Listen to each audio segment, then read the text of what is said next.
a grande história dos mapas.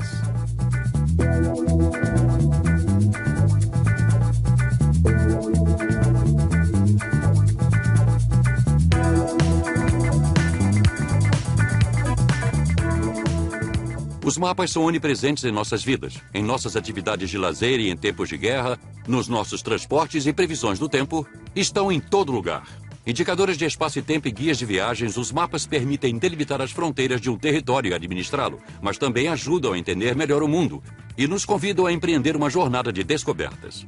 Para se ter uma representação topográfica da superfície da Terra, problemas científicos complexos tinham que ser resolvidos. Corajosos exploradores se aventuraram em territórios desconhecidos com fortes motivações tais como dinheiro, poder e religião. Os mapas são a memória do nosso planeta e os que chegaram até nós através dos tempos mostram como nossos ancestrais percebiam seu ambiente. Em todas as sociedades humanas, os mapas serviram aos projetos do homem ao analisar o mundo, mas nem todas as civilizações usaram do mesmo modo. Na verdade, existem diversas famílias distintas de mapas. A primeira família poderia ser chamada de cadastros, ou registros de terras, que nos ajudam a circular por um território conhecido. Estes mapas são ferramentas técnicas para identificar e administrar o meio ambiente, bem como definir os limites das propriedades. Sua função original era identificar a localização. As pessoas precisavam saber onde estavam, assim marcavam rotas e aos poucos os mapas surgiram. Primeiramente na forma de gravuras em superfícies rochosas e mais tarde em papel. E sem dúvida o mais antigo, embora talvez existam outros mais antigos, é o conhecido como mapa Bedolina. É uma figura rupestre, num vale glacial ao norte da Itália, que retrata o desenho do pequeno vale visto de cima. Então é uma vista panorâmica, e nele podemos ver os campos, casas, estradas, datado de cerca de 3.000 anos atrás. A civilização que produziu o mapa Bedolina não conhecia a escrita, mas já gravava mapas. E o mapa é uma forma de documento escrito. Esta é uma das suas principais características. É uma forma de representar o mundo, dentre outras. O mundo pode muito bem ser descrito sob a forma de um poema, de um texto. Mas a maior vantagem de um mapa é que ele nos dá uma representação visual, geralmente visto de cima, o que nos permite ver as distâncias entre as coisas e os lugares, determinar o desenho do terreno, a distribuição das cidades, rios, algo que nenhuma descrição escrita, mesmo a mais inspirada, poderia ser melhor.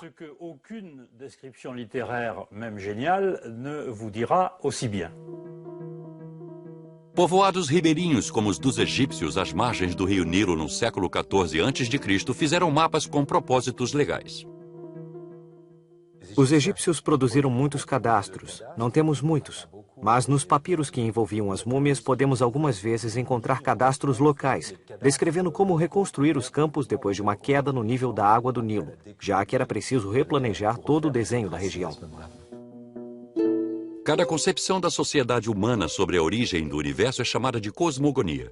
E isto nos fornece a próxima grande família de mapas, depois dos cadastros. Todas as sociedades humanas têm um conceito parecido do universo, e a maioria é capaz de representá-lo numa forma visual que seria chamada de mapa. Por exemplo, o antigo conceito mesopotâmico do universo era representado por um disco plano, cercado de água, dentro de um globo. O disco em si representava um grande vale. Nele temos a cosmogonia dessas sociedades, temos o seu conceito do universo. A mais avançada das civilizações antigas que fazia mapas era a grega. Houve uma época áurea da exploração do mar Mediterrâneo que está ligada essencialmente aos antigos gregos e outros povos navegadores, como os fenícios e os cartagenos. No século 8 a.C., o poeta Homero nos deu sua visão do Mediterrâneo na Ilíada e na Odisseia. 4 séculos depois, o historiador Heródoto localizou a Grécia no centro do mundo. Durante o mesmo período, Piteia de Marsella navegou em busca de novas rotas de comércio e viajou até a Islândia. Quando voltou, ninguém acreditou que terras geladas pudessem existir. Os matemáticos Euclides, Tales e Pitágoras produziram instrumentos de medição para tornar a cartografia mais precisa. Eles inventaram a astronomia e concluíram que a Terra não era plana. A concepção de que a Terra é esférica é muito antiga e estabelecida perfeitamente pelos gregos. A ideia de que a Terra é esférica é algo que os gregos absorveram por razões filosóficas. A esfera é um corpo perfeito, ela permanece igual de qualquer modo que se olhe para ela, e esta ideia é corroborada empiricamente. Pegue um navio, por exemplo. Vemos primeiro os mastros, à medida em que o navio se aproxima da costa. E aí simplesmente vemos os homens no convés.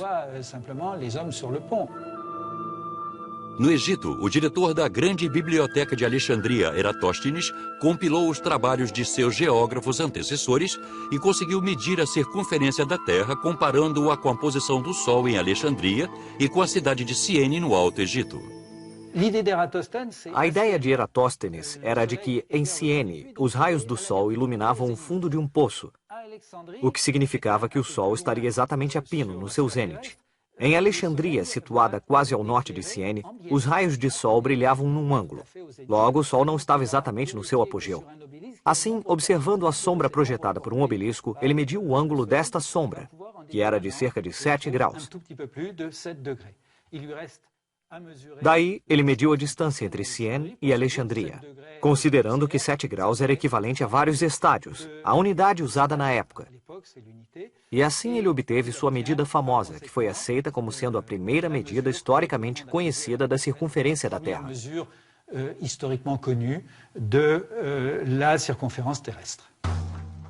Mas o problema de Eratóstenes era que o caminho entre Ciene e Alexandria não era muito reto. Assim, a distância poderia não estar correta.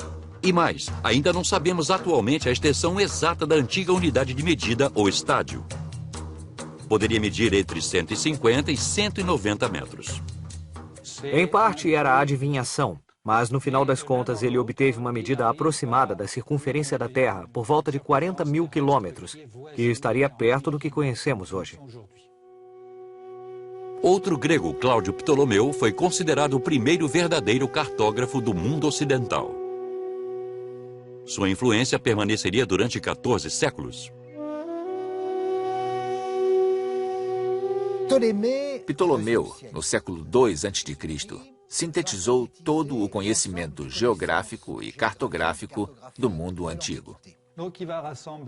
Ele compilou todas as informações repassadas a ele pelos exploradores e viajantes. Ele inventou a primeira cartografia científica. Em inúmeros trabalhos, Cláudio Ptolomeu registrou os nomes de todos os locais conhecidos na época, mais de 800, registrando-os num mapa plano de acordo com suas latitudes e longitudes.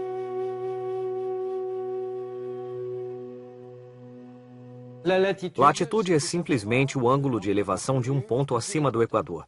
90 graus para o Polo Norte, 45 graus mais ou menos na França e 0 grau no próprio Equador. Latitude norte para nós, latitude sul para o outro lado da Terra. A latitude era uma coisa facilmente dominada no mundo antigo, pois simplesmente envolvia uma observação do Sol no seu ponto mais alto no céu. Então se media o ângulo da sombra para se encontrar a latitude. Assim, em tempos antigos, o cálculo da latitude não era um problema. Porém, a longitude demonstrou não ser tão simples e se tornaria o maior obstáculo na história da confecção de mapas pelos próximos 1.500 anos. Para achar a longitude, você precisa calcular uma paralela circular e estabelecer a sua posição, mas não existem pontos de referência no espaço para isso. E essa é a questão, porque para calcular a longitude de um determinado lugar, o modo mais simples, é claro, seria medir a distância entre dois pontos de referência. As longitudes devem ter sido calculadas grosseiramente com base em distâncias estimadas, o que nos daria uma diferença de longitude aproximada. Então, as longitudes não eram medidas com toda a precisão. Ptolomeu foi o primeiro de uma longa série de cartógrafos a calcular erradas longitudes, apesar da atenção cuidadosa que deu às informações dos navegadores. Toda vez que os viajantes lhe contavam sobre as extraordinárias distâncias que tinham percorrido, ele as diminuía, porque os viajantes tinham uma tendência a exagerar seus feitos. Então ele reduzia à metade as grandes distâncias que as pessoas diziam ter percorrido. Mas, mesmo assim, ele ainda continuava exagerando, apesar de toda a sua cautela. A cosmografia de Ptolomeu representava a visão que nós tínhamos de uma terra desabitada no passado. Quer dizer que existia uma massa territorial alongada que se esticava do leste para o oeste, situada ao norte do Equador. E esta massa estava dividida em 3 continentes, na verdade, que estavam separados pelo mar Mediterrâneo, que se localizava no centro, e que se tornaria o centro do mundo habitado. Entre a África e a Europa, havia a separação pelo mar Mediterrâneo e o limite representado pelas colunas de Hércules, o Estreito de Gibraltar. Entre a África e a Ásia, havia a separação formada tanto pelo rio Nilo como pelo Mar Vermelho. E entre a Europa e a Ásia, havia a separação formada pelo Mar de Azov e o rio Tanais, isto é, o rio Don. E tudo isto cercado de água. Esta visão do mundo conhecido é a mais completa daquela época, mesmo que os erros de longitude tenham tido consequências consideráveis centenas de anos mais tarde. Porém, do século V ao século XV, durante a Idade Média, este conhecimento antigo foi esquecido na Europa. Os comerciantes, contudo, continuaram a viajar. Eles usavam mapas itinerários que simplesmente indicavam os nomes das cidades sem se preocuparem muito em ser uma expressão fiel da realidade. Nesta reprodução da tábua de Pettinger, datada da Antiguidade, podemos ver a rota que ligava Vessona e Darioriton, que são Périgueux e Vannes, 2 cidades separadas por um improvável golfo de Aquitânia.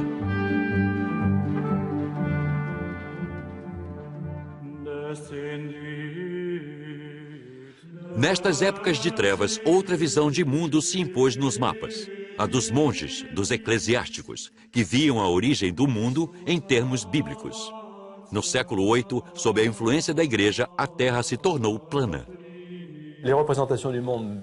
A visão medieval do mundo se separou completamente do antigo conhecimento científico e prático com os conhecidos mapas T em O, ou seja, mapas medievais do mundo na forma de um grande círculo representando a Terra, o disco de terra plana com 2 trechos de oceano formando a letra T. A haste do T é o Mediterrâneo, e os 2 ramos laterais são o Nilo de um lado e o Don do outro, que separavam a Ásia da Europa e da África. O que é importante aqui é que esta visão dividia o mundo em 3 partes. 3 porque Noé teve 3 filhos. O mais velho, Shem, foi para o leste. O segundo, Jafé, foi para o noroeste. E isso nos deu a Europa. Shem nos deu a Ásia. E o filho mais novo, Ham, foi para o sudeste, o que nos deu a África, o mundo de Ham. Eu gosto dos mapas T em O porque representavam ao mesmo tempo a cartografia medieval e a anticartografia por excelência, porque era um mapa totalmente imaginário. Era uma mensagem cifrada, formando parte da crença religiosa daquela época.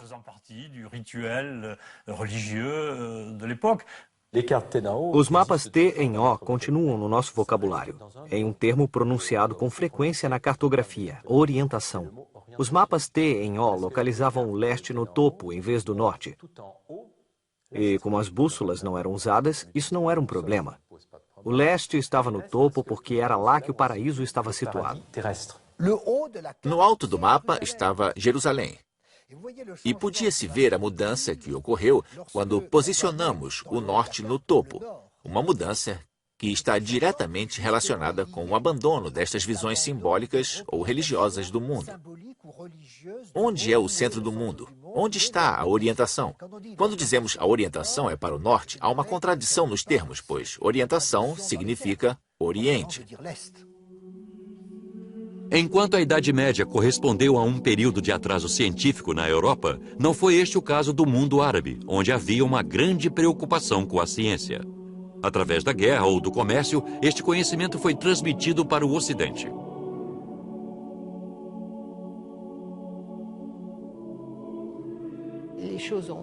As coisas progrediram porque houve comunicação entre os diferentes países naquela época. Foi através desses intercâmbios que a confecção de mapas conseguiu progredir.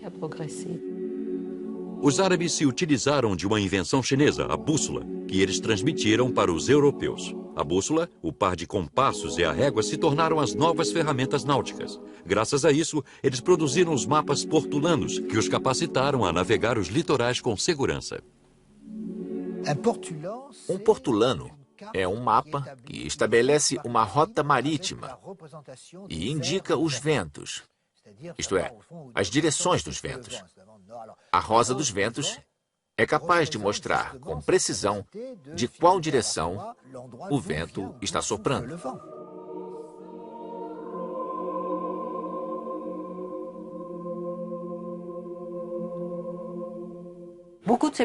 Inúmeros mapas portulanos foram desenhados em pergaminhos, embora existam alguns em papel. Os que foram transmitidos para nós incluem tantos que eram belamente decorados, que sem dúvida eram objetos de admiração, criados especialmente para a preparação de uma viagem, como outros mapas portulanos que eram guias práticos, elaborados para os marinheiros.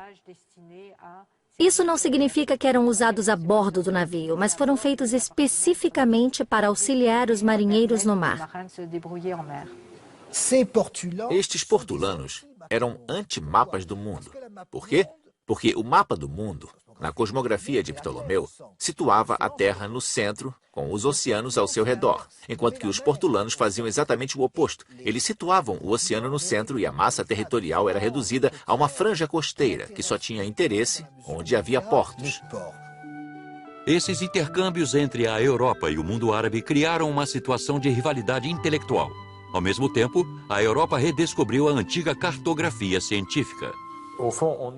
A antiga cartografia grega nunca foi verdadeiramente esquecida.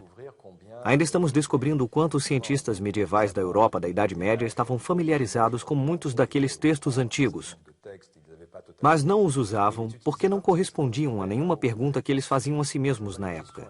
Do século XIV em diante, começaram a fazer perguntas sobre a forma da Terra, porque eram necessárias para a navegação dos mares, para viagens mais distantes, tentando ver os lugares descritos nos relatos de Marco Polo, de Guillaume de Roubaix, de Jean du Plan-Carpin, de todos os viajantes que atravessaram as rotas mongóis. A partir daquele momento, começaram a ficar interessados, de novo, na cartografia de Ptolomeu, de Alexandria e Siene, e foi aí que ficou interessante. As maiores obras de Cláudio Ptolomeu ressurgiram no mundo ocidental, mas somente depois de viajarem por séculos pelo Mediterrâneo.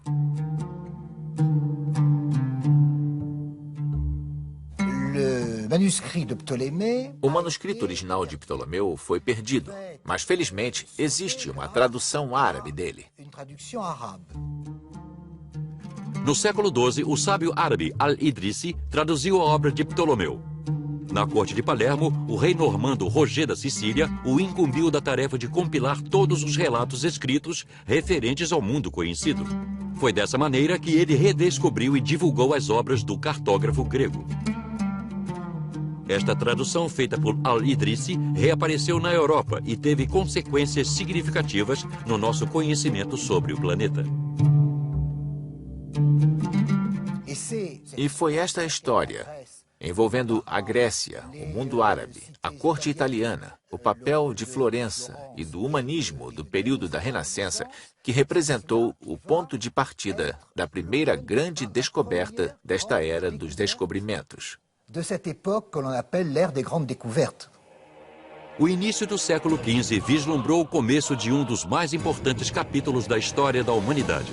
Avanços científicos, comércio, conquistas, aventuras foram as palavras-chave. Os portugueses, espanhóis, holandeses, franceses e ingleses se confrontaram numa disputa por territórios. Homens subjugaram novas civilizações motivados mais uma vez pelo desejo de posse. Mas também foi a necessidade de se estabelecer um comércio que motivou os grandes descobrimentos. O caminho da seda, a maior rota comercial daquela época, de repente foi extinto. O Império Mongol havia intensamente unificado politicamente e pela força armada as rotas do mundo antigo, que mais tarde foram chamadas de Caminho da Seda, fazendo com que o comércio desse um grande salto à frente.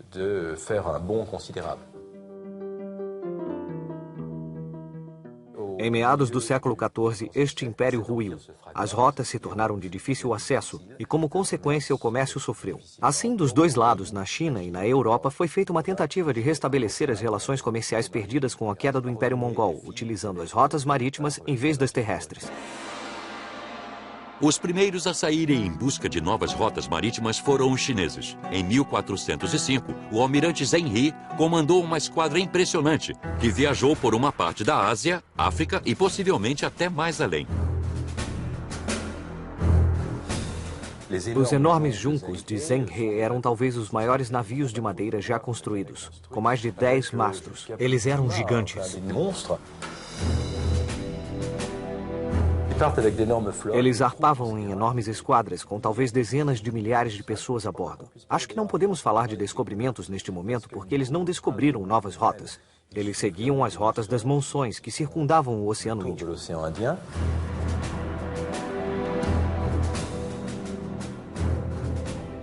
Eles navegaram no mínimo até Moçambique, porque trouxeram uma girafa que encontramos em traços pictóricos na arte chinesa e devem até mesmo ter navegado até o Cabo. O mapa chinês do século XVIII foi descoberto recentemente e acredita-se que ele seja uma reprodução de um mapa datado de 1418. A Austrália pode ser vista nele, mas também a América, o que provaria que os chineses foram os primeiros a descobri-la, mas pela avaliação de alguns experts, parece que o mapa é falso. Eu aprendi, assim como outros, que acredita-se que os chineses tenham desenhado um mapa do mundo em 1418. Por que não? Eles podiam ter explorado lugares além do que conhecíamos. Mas neste caso em particular, sou extremamente cético. O mapa é muito perfeito. Pode-se ver o Polo Norte, a Antártida, a Austrália em 1418. Isso parece muito estranho.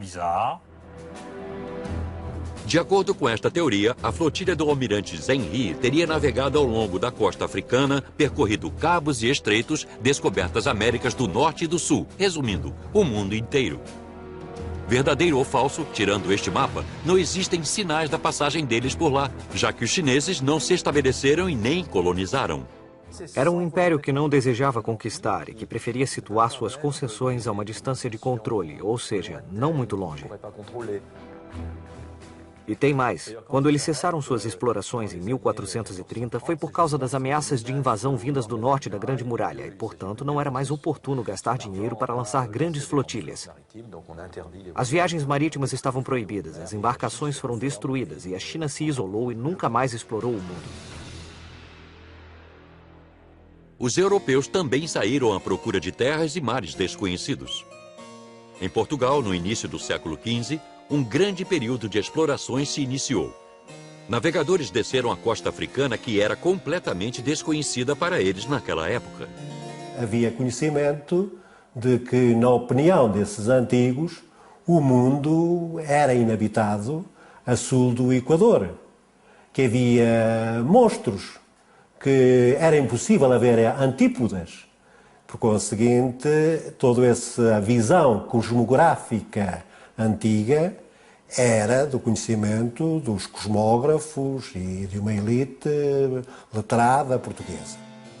Para os marinheiros, o limite do mundo conhecido era o Cabo Bojador, 300 quilômetros ao sul das Ilhas Canárias. Mas eles não tinham ideia do formato nem do tamanho da África. Perceberam, no entanto, que se poderia chegar à Índia circunnavegando a África pelo sul. Mas antes que isso fosse tentado, os navegadores tiveram que resolver uma série de problemas científicos. Inicialmente, a navegação é uma navegação costeira. Uma navegação feita por embarcações de tipo tradicional, a barca. As correntes e os ventos levam essencialmente para as costas de África. Mas é o problema, como disse, do regresso que se põe. E, por conseguinte, o que é descoberto nesta altura, o arquipélago da Madeira, em 1419, e os portugueses conseguem já também navegar para o oeste e descobrem parte dos Açores em 1427. O posto de abastecimento oferecido pelos Açores era um recurso essencial, porque permitia que os navios velejassem de volta para Portugal, levados por ventos que sopravam do oeste. Seguindo os mesmos ímpetos, marinheiros e cientistas combinaram esforços numa causa comum: o avanço das explorações de um dos filhos do rei de Portugal, Henrique o Navegador.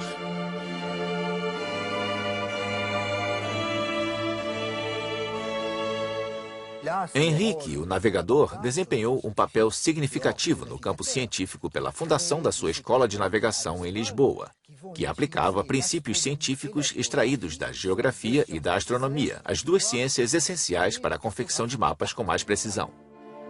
Graças a este incentivo que Henrique deu, os navegadores portugueses passaram a dominar as ferramentas de navegação e construíram navios com um desempenho cada vez maior. Desde a década de 1440, a caravela era operacional, mais leve, mais rápida, era um excelente instrumento de exploração. Os marinheiros passaram a ser capazes de navegar além do Equador.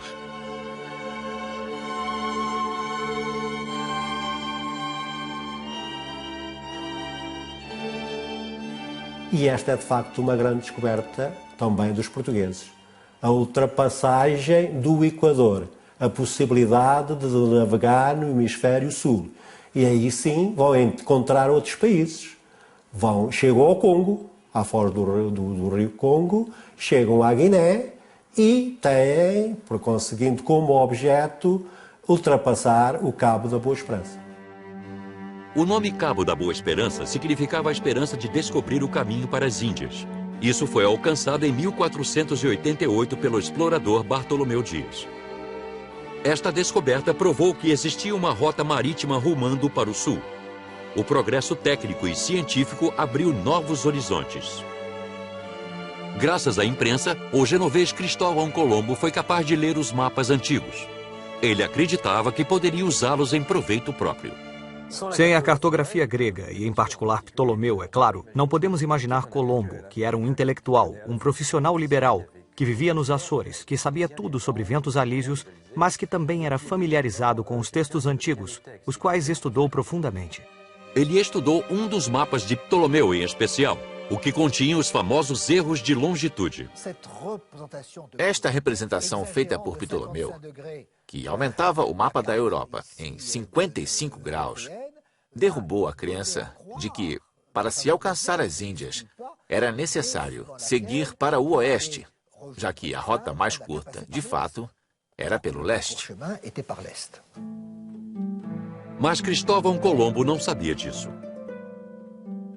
O cartógrafo Martin Behring havia acabado de produzir o seu famoso globo que mostrava apenas 3 continentes e um minúsculo oceano Atlântico, no qual o Japão situava-se perto da Europa. Isto confirmava a teoria de Colombo. Só restava a ele convencer as potências de que seria interessante financiar suas viagens até as terras não descobertas. Em 1492, ele se beneficiou de uma excepcional combinação de circunstâncias político-religiosas. Na Espanha, os reis cristãos haviam reconquistado a Granada muçulmana. Cristóvão Colombo decidiu se encontrar com os reis católicos espanhóis e explicar a eles que, já que os mouros tinham sido mais ou menos expulsos dos países cristãos, e os judeus também, tudo o que restava fazer era conquistar as Índias e levar a fé católica a estas novas terras. Como resultado, ele recebeu financiamento para 3 caravelas. Em setembro e em outubro, ele descobriu as Bahamas, que viriam a ser, de fato, as Américas. A descoberta das Bahamas por Colombo abriu o caminho para outras viagens e provou a existência de uma nova rota e novas terras para se evangelizar, que, sem dúvida, tinham abundância de ouro e de outras riquezas. As potências espanhola e portuguesa, como se fossem senhores dos mares, solicitaram ao Papa que dividisse entre elas as terras não descobertas a serem possuídas. Isto resultou no Tratado de Tordesilhas. Em Tordesilhas, no dia 7 de junho de 1494, o mundo foi dividido por arbítrio do Papa, por iniciativa em parte do Papa, em 2 partes, em 2 hemisférios, ficando o hemisfério oriental para os portugueses, o hemisfério ocidental para os espanhóis.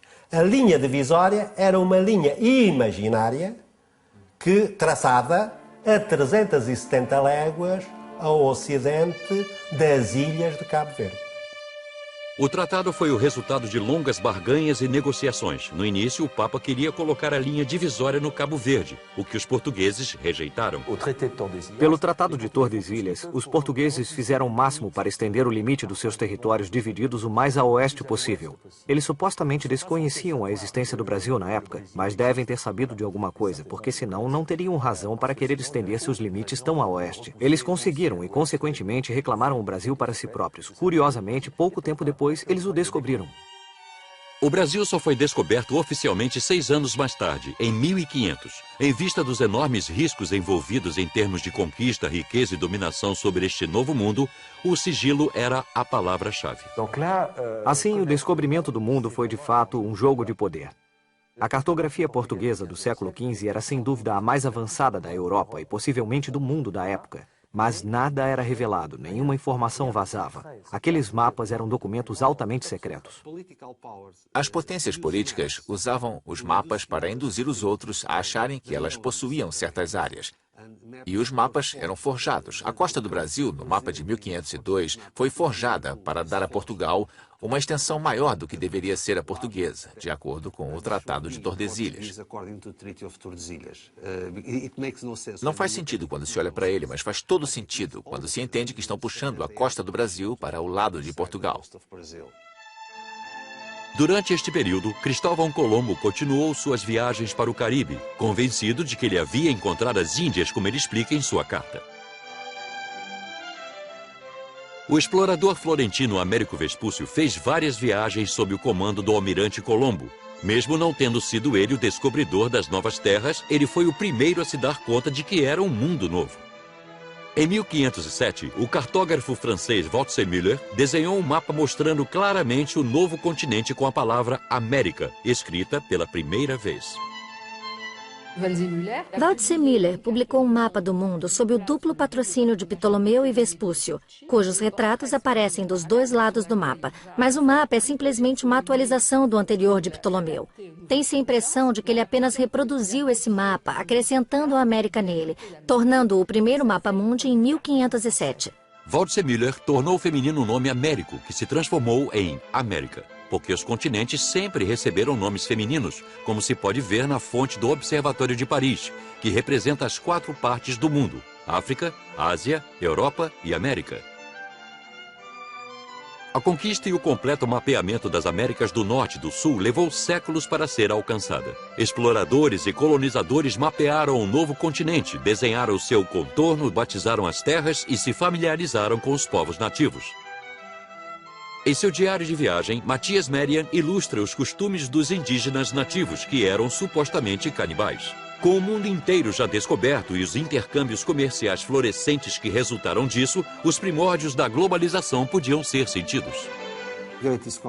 Essas descobertas foram uma revolução para a cartografia. Os europeus, pela primeira vez, tiveram uma ideia geral do mundo, expressaram na cartografia e espalharam essa ideia. Uma visão geral do mundo foi criada dentro das tradições geográficas e culturais da Europa. No século XVI, as viagens marítimas continuaram pelo mundo afora. Vasco da Gama cruzou o Cabo da Boa Esperança e navegou até a costa oriental da África até o Quênia. De lá, ele finalmente encontrou as Índias.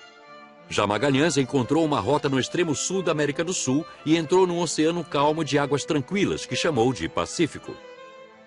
Ele chegou às Filipinas, onde morreu. E foi o seu imediato, Juan Elcano, que, enquanto trazia o navio de volta para a Espanha, realizou a primeira viagem de circunnavegação em 1522. Outros exploradores, conquistadores, missionários e comerciantes continuaram a fazer descobrimentos e produzir mapas do Novo Mundo. Pessoas como Francis Drake, Hernán Cortés, Versano e Jacques Cartier. Com esses descobrimentos, a cartografia entrou numa nova era. As duas grandes famílias de mapas, a cosmogonia e a que servia de guia prático e técnico para a administração de um território, produziram um tipo de cadastro mundial. Os planisférios do século XVI, como o de Mercator, por exemplo, representavam uma espécie de registro de terra global, parecido com um cadastro, porque os europeus estavam no processo de apropriação do mundo e precisavam dessa ferramenta. Foi Mercator quem inventou o termo Atlas, onde uma série de mapas separados eram reunidos num único livro, num formato prático, e onde se podia visualizar os diferentes capítulos e ver o mundo inteiro, conhecido e desabitado. O Atlas de Mercator, como um cadastro moderno, mostrava rios, montanhas e vilarejos com uma incrível precisão. Mas, acima de tudo, o objetivo era fornecer aos exploradores ferramentas de navegação sólidas. Foi uma era de progresso e de desenvolvimento marítimo. O Polo Norte magnético tinha sido descoberto. Tínhamos a bússola. Cursos podiam ser seguidos numa direção constante, então seria bom se isso pudesse ser representado por uma linha reta no mapa. É fácil desenhar uma linha reta, só precisa de uma régua. Para atender a essa necessidade, Mercator tentou transpor o globo para um plano. E isso aperfeiçoou o sistema matemático conhecido como projeção. A projeção significa a maneira pela qual um globo, a superfície de um globo, que por definição é esférica, pode ser projetada num plano. Pode-se situar esse plano na borda da esfera, no Polo Norte, no Equador ou onde preferir. E então projetar a imagem da esfera nele. Obviamente, ela ficará distorcida. A projeção de Mercator é uma projeção onde as linhas dos meridianos são perpendiculares ao Equador. São linhas retas, com o mesmo espaçamento. Obviamente, se você olhar uma projeção de Mercator, à medida em que você se afasta do Equador, a escala aumenta. Temos uma Groenlândia que parece gigantesca, quando na verdade é bem pequena. Apesar desta distorção, a projeção de Mercator facilitou a navegação. Embora outros tipos de projeções tenham sido inventadas, esta ainda é usada hoje em dia. Desde o tempo de Mercator, os holandeses dominaram o campo da produção e impressão de mapas pelos 100 anos seguintes. Um dos mais importantes nomes da cartografia holandesa naquela época foi Abraham Ortelius, que produziu o seu Theatrum Orbis Terrarum, ou Teatro do Mundo, o qual se apresentou como o equivalente do século XVII dos primeiros trabalhos de Ptolomeu. Este atlas foi considerado o primeiro trabalho deste tipo bem-sucedido comercialmente. A classificação dos seus 70 mapas, incluindo cada um dos continentes conhecidos, ainda é usada hoje em dia. Esta grande era da cartografia holandesa culminou no famoso Grande Atlas de Blauw, publicado em 1662, que reproduziu inteiramente o mundo descoberto com apenas poucas áreas representando ainda terras incógnitas, como a Austrália, por exemplo, a qual não foi reproduzida de fato.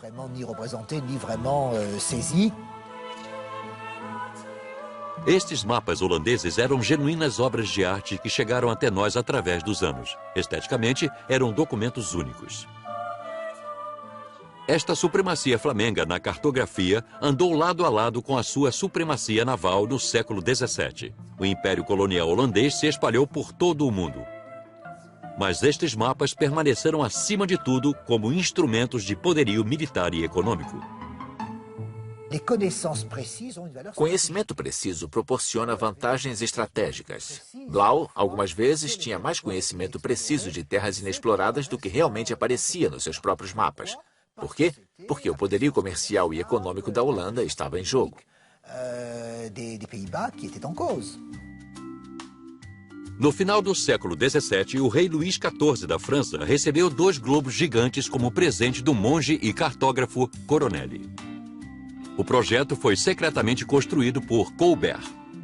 O globo azul representava a abóbada do céu, os símbolos do zodíaco e a posição dos planetas no dia em que Luís XIV tinha nascido. O globo terrestre mostrava os continentes incompletos e seus nomes, e, consequentemente, o desejo de anexar esses novos territórios.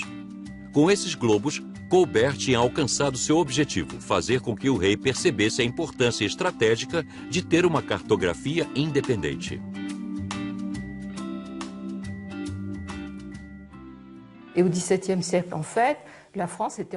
No século XVII, a França foi invadida por mapas holandeses. Os Blauw inundaram a França com suas publicações e, como se sabe, Colbert sempre quis que a França produzisse sua própria riqueza e, consequentemente, ele queria competir com os holandeses. Então fundou a Academia de Ciências e confiou a ela a missão de reformar a cartografia. Ele queria, é claro, uma cartografia detalhada e precisa da França, para garantir suas reformas. Como uma das grandes reformas de Colbert incluía as forças navais, ele queria ter um atlas da costa francesa a fim de evitar que os navios encalhassem e para ter um conhecimento melhor e detalhado da costa. Para as outras reformas, florestas, administração territorial e proteção, Colbert queria um mapa mais detalhado da França, até porque mesmo o cálculo das longitudes da Terra ainda não sendo perfeitos, ele havia melhorado muito graças à observação das fases da Lua. Assim, Colbert encarregou o matemático e astrônomo Philippe de la Hire. Tínhamos uma precisão maior em 1682, em particular quando La Hire produziu seu mapa. Temos a impressão de que as fronteiras dos países encolheram longitudinalmente, o que fez o rei dizer: "Cavalheiros da academia, seus trabalhos me roubaram mais terras do que todos os meus inimigos juntos." Luís XIV convidou o astrônomo Jean-Dominique Cassini para entrar para a Academia de Ciências. Ele foi o primeiro de uma série de 3 gerações de cartógrafos a desenhar um mapa extremamente detalhado e preciso da França. O primeiro deste tipo no mundo. Estes cartógrafos usaram o antigo método, triangulação. De torre de igreja em torre de igreja, a França estava enquadrada. A medição da Terra era feita por meio de triangulação. Quer dizer que se estabelecia um conjunto de triângulos para se obter uma linha de base primária, e aí se calculavam os comprimentos dos lados dos triângulos a partir de ângulos conhecidos. Os novos sextantes e octantes permitiram medir com precisão os ângulos, o que forneceu resultados extremamente confiáveis. Este sistema francês de medição por triangulação durou 30 anos. Na mesma época, França e Inglaterra, as 2 maiores potências marítimas, perceberam a necessidade de finalmente solucionar o último grande problema da cartografia, a longitude. A partir deste momento, a solução do problema da longitude se tornou uma tarefa longa e difícil. Os 2 países rivais nesta área, França e Inglaterra, ofereceram grandes recompensas financeiras para quem surgisse com uma solução para o problema da longitude, criando a possibilidade de se dizer em alto mar: "Eu estou aqui e em nenhum outro lugar." Assim começou uma corrida entre os relojoeiros que tentaram confeccionar um relógio que resistisse às grandes ondas do mar, às mudanças de temperatura, à umidade, tudo o que um navio tem que enfrentar. E também os astrônomos começaram a procurar um modo de medir precisamente a longitude a partir das fases da Lua, da posição das estrelas. Harrison, um desconhecido marceneiro inglês, fez um relógio de extrema precisão com um mecanismo de madeira. Ele solucionou o problema do pêndulo, inventando a mola, e assim reduziu em 15 minutos o atraso que os relógios daquela época sofriam diariamente. Com 1 hora exata, o cálculo da longitude no mar se tornou possível e, melhor ainda, preciso. Assim, foi em meados do século XVIII que finalmente fomos capazes de medir precisamente as longitudes e não mais cometer erros, o que tinha acontecido até então. A batalha científica continuou mar afora durante as grandes expedições para o Pacífico. O dinamarquês Bering descobriu que a Ásia e a América eram 2 continentes separados por um estreito. O inglês Cook descobriu a Nova Zelândia e a Austrália. O francês Lapérouse o seguiu. Seu desaparecimento misterioso no Pacífico o levou ao status de herói lendário. Na França, no início do século XIX, o mapa de Cassini foi finalmente terminado. Foi um sucesso imediato e um instrumento importante na modernização do país. Foi amplamente divulgado. O mapa de Cassini foi impresso e largamente distribuído, e assim teve uma considerável influência sobre um grande número de pessoas e empresas, porque agora tínhamos um mapa facilmente disponível a todos. Alguns dizem que o mapa de Cassini não é um mapa topográfico, porque só as grandes infraestruturas territoriais estão representadas, as principais rotas e rios e as principais cadeias montanhosas, que são meramente figurativas. A reprodução do relevo territorial era muito aproximada, de fato rudimentar, com vales abruptos. E era óbvio que, para os soldados que tinham que se manter bem próximos da terra, no sentido literal do termo, esses mapas não eram suficientes. Foi por isso que, em 1808, o imperador Napoleão Bonaparte decidiu pela confecção de um novo mapa para substituir o de Cassini. Seria o mapeamento das forças militares. Assim que o mapa de Cassini foi confiscado pelos soldados, a primeira coisa que eles fizeram foi atualizar a malha rodoviária, que tinha uma importância essencial para eles. No mapeamento das forças militares seguinte, tivemos uma noção de precisão métrica. O relevo foi mais claramente demarcado, a malha rodoviária foi reproduzida em detalhes e, tirando as cores, esse novo mapa é muito similar na forma ao que usamos hoje em dia. Durante o século XIX, os polos norte e sul foram objeto de inúmeras expedições difíceis e às vezes trágicas devido às extremas condições climáticas. Exploradores se lançaram numa batalha feroz na sua busca por reconhecimento científico. O americano Robert Peary foi o primeiro a alcançar o Polo Norte e o norueguês Roald Amundsen conquistou o Polo Sul. Assim, no início do século XX, o planeta inteiro havia sido explorado.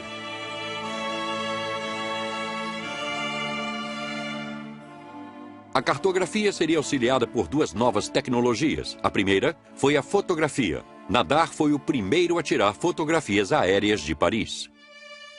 O segundo desenvolvimento tecnológico foi a aviação. Durante a Primeira Guerra Mundial, fotos das trincheiras inimigas foram tiradas. E em 1939, o papel dos confeccionadores de mapas foi decisivo estrategicamente. A fotografia aérea passou a ter importância considerável nesta presente guerra, fornecendo documentos irrefutáveis da atividade inimiga. O avião tira uma série rápida de fotografias, uma após a outra. Os mapas militares precisavam ser atualizados a cada minuto, não apenas os que mostravam nossas próprias posições, mas também as dos inimigos. Para este trabalho, recorremos à régua, à bússola e até à lupa. Mais do que nunca, a guerra é uma ciência, e é exata.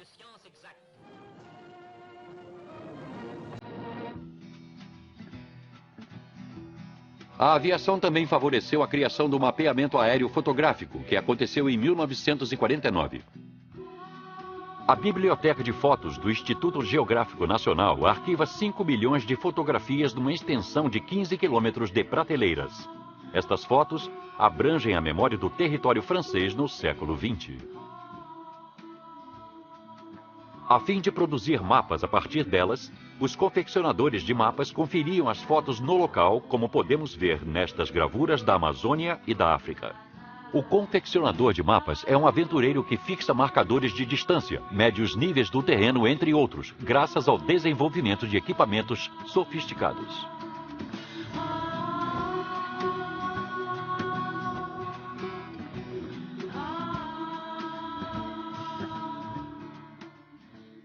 O caráter nacional dos institutos geográficos prova que os governos querem manter o controle sobre os mapeamentos e decidir que informações poderão ser fornecidas para o público.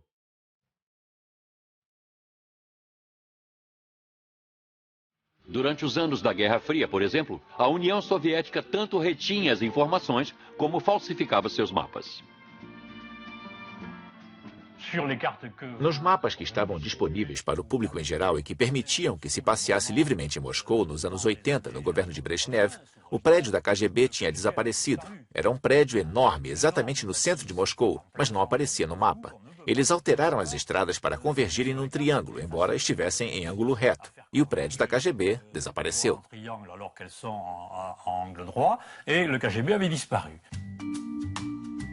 Este tipo de manipulação ainda é possível na era dos satélites?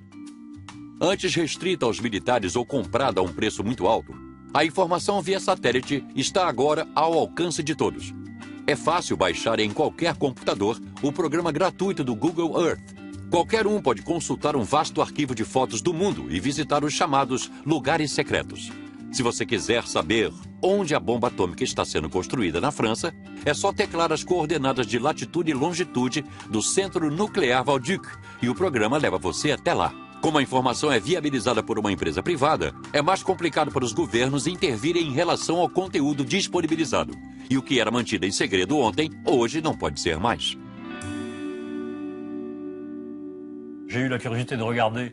Eu estava muito curioso para pesquisar uma antiga cidade abandonada da Sibéria, perto de Tomsk, que se chamava Seversk. E lá pode-se dar um zoom no máximo e ver uma cidade fechada, com as suas 5 usinas nucleares, os caminhões, os carros nos estacionamentos, em maiores detalhes do que se pode obter nas imagens das ruas de Paris.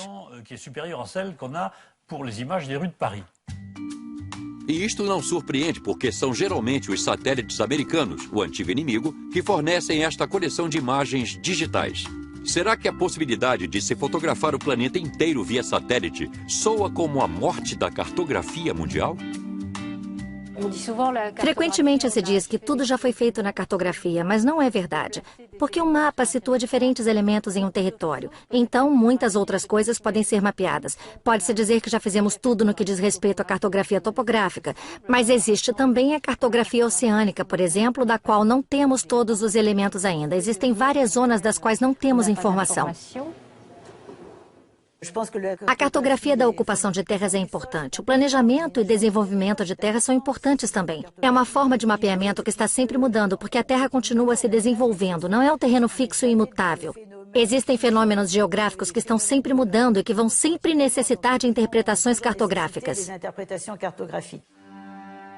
Os desafios da cartografia do passado foram aqueles impostos pelo mapeamento da topografia da Terra. Os desafios de hoje residem no planejamento e desenvolvimento diário da Terra e gestão de crises.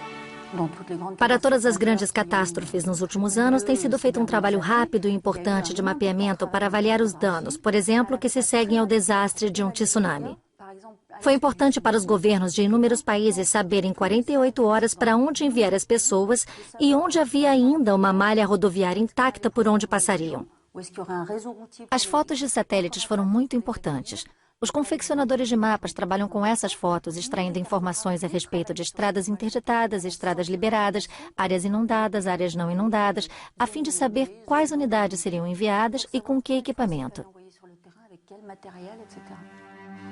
Quer sejam usadas na prevenção de terremotos, ciclones, na análise de níveis de poluição, avalanches ou enchentes, as informações cartográficas nos fornecem uma proteção melhor contra as catástrofes naturais num mundo no qual o meio ambiente está em constante mutação.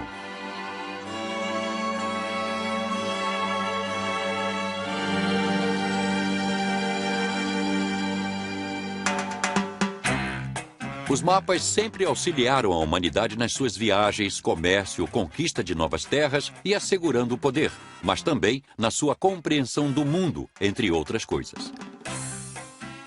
Com a cartografia topográfica da Terra finalizada, ainda falta fazer a de outros planetas, a fim de se descobrir novos horizontes a serem explorados. Embora infinitamente mais complexas, as técnicas usadas são as mesmas para mapear Marte ou a Terra. Quantas motivações por trás do desejo de se explorar cada vez mais longe, tenha certeza de que estas não mudaram em nada.